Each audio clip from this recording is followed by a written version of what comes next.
اپنی والدہ کو 18 سال بعد دوبارہ شادی پر آمادہ کرنے والے عبدالاحد کس کے نکاح پر پہلی بار گواہ بنا تھا، وہ بھی اپنی اماں کی۔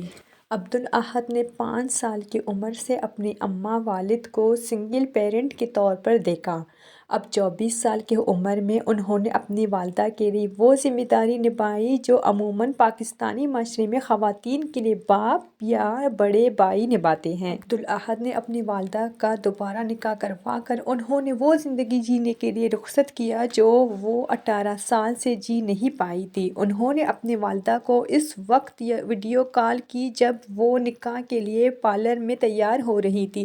اماں ویڈیو کال پر رو رہی تھیں کہ اتنے عرصے کے بعد تیار ہو رہی ہوں۔ عبدالاحد کا کہنا تھا کہ جب اماں پارلر سے گھر آئیں تو بہت پیاری لگ رہی تھیں۔ میں تب ان سے ملا نہیں اور دوست کے پاس چلا گیا اور اس سے کہا کہ یار یہ تو وہ لگ ہی نہیں رہی، بہت پیاری لگ رہی ہیں۔ نومبر 2024 کے دوران صوبہ پنجاب کے شہر لاہور میں عبدالاحد نے اپنی والدہ کے نکاح کے دن گھر پر ہی اپنی بہن کے ساتھ مل کر لاؤنج سجایا تھا اور نکاح خواہ سمیت مہمانوں کے لیے تمام تیاریاں مکمل کیے تھے۔ اگر ویڈیو اچھی لگی تو چینل کو سبسکرائب اور ویڈیو کو لائک کیجیے۔ شکریہ۔